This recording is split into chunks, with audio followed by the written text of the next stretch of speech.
All right, guys.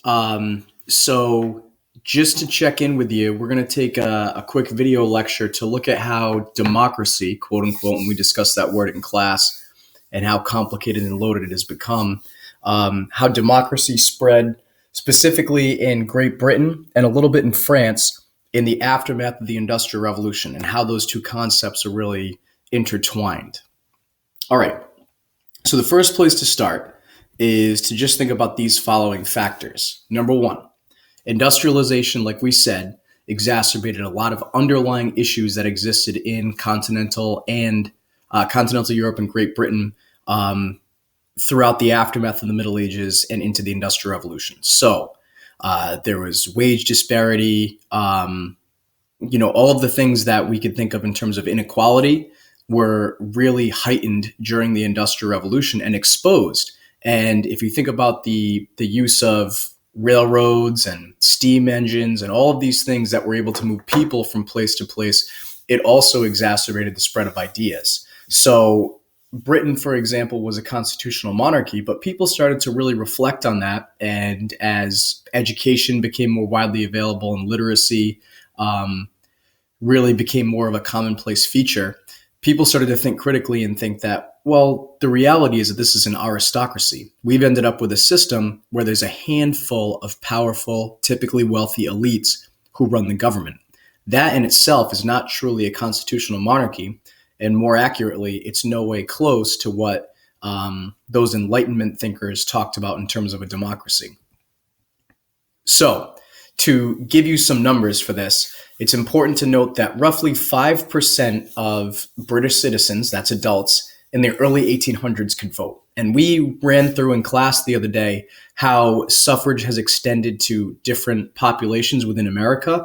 And in Great Britain, there's been a similar progression, if you will. So although it was only these elites at the top that could vote, just like in Central America, where the Creoles pushed for more economic and political freedom, it would be the people in the middle class, the upper middle class, the property owners, the factory owners, those people who benefited financially from the Industrial Revolution started to push for more influence. So this was most famously reflected and responded to by the government in the Reform Bill of 1832, where voting became more of a middle-class privilege. So it was also a response to a lot of the turmoil that we talked about in France, where the British started to understand that if they didn't give in to the demands of the people, so to speak, even just a little bit, they could have a full-blown revolution on their hands pretty easily. So beyond that, there was a group of people called the Chartists in Great Britain who wrote up and really espoused a basic 6-point charter in which they demanded some pretty fundamental things that we see today in American democracy. Number one, suffrage for all men. Number two, secret ballot systems. So in other words, people could not see how you were voting.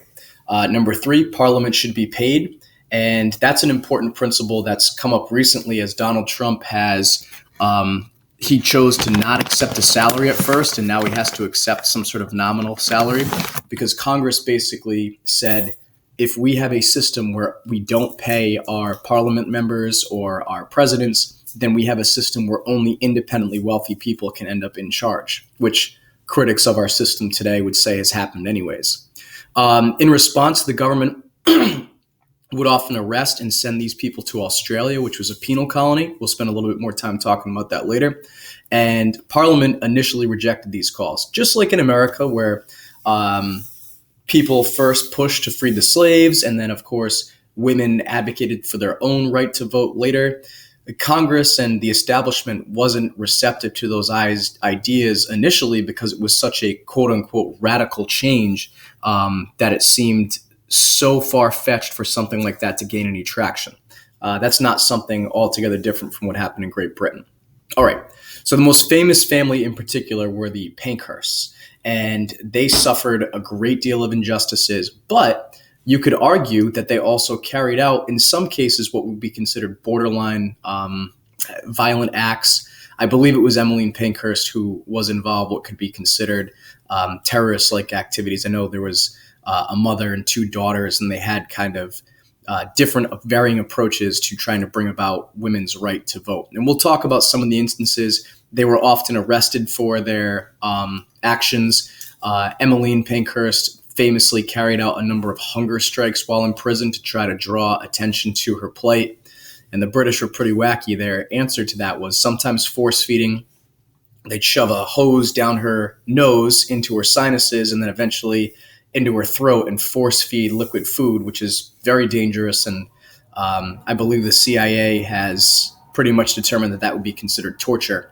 So they did things like that. And then when the women continued to go on their hunger strikes, the British would let them leave prison and then actually wait until they consumed food because they needed to survive. And they would rearrest them and put them back in prison. So an example I'll share with you in class, because I don't want to just play it on YouTube here, is the famous, we can call it a suicide, Emily Davison, although some people say it wasn't actually a suicide attempt, thrust herself in front of the King's horse in the 1913 Derby, which I imagine must be similar to like the Kentucky Derby in America. And it was captured on moving film where she basically died a couple days later after she thrust herself in front of this horse. And she was doing so in an effort to draw and attract attention to herself for bringing about women's suffrage. So that's the principle, and we'll talk about that a lot in class. What constitutes militant and radical activism, and is it appropriate? Is it expedient? Does it actually bring about the changes that you want to see? So we'll show that video in class. All right. So if you look at this evolution, what I'm trying to show here is that, and you don't have to write this down, but as you make your way across the 19th century, varying groups across Great Britain and to some extent France grabbed different advantages and rights. And most famously, around the turn of the century in Great Britain and the United States, women gained the right to vote. In the United States, it was 1920 with the 19th Amendment. And you could argue that part of the reason they were able to actually get some traction at that point was because of the role that women played in the First World War. And I'm not saying that as a misogynist in the sense that women need to prove their worth before they can vote, but historically, it seems simple enough to explain the fact that so many people were opposed radically to women getting the right to vote. And then all of a sudden, in the aftermath of the First World War, a lot more people became receptive to it, at least nominally. And you see that in the aftermath of the Second World War in the United States, and even the Vietnam era, where women gained more individual rights and social liberties, let's say, because of the influential roles that they played in those wars. All right, so during this period in the United Kingdom, the name that's really important to know here, and I try not to do a lot of great man history, but it's Queen Victoria. So we know today, you'll hear it said a lot of times that a queen is simply, or a king is simply a figurehead, and that's absolutely true. But that wasn't the case up until about the time when Victoria took control.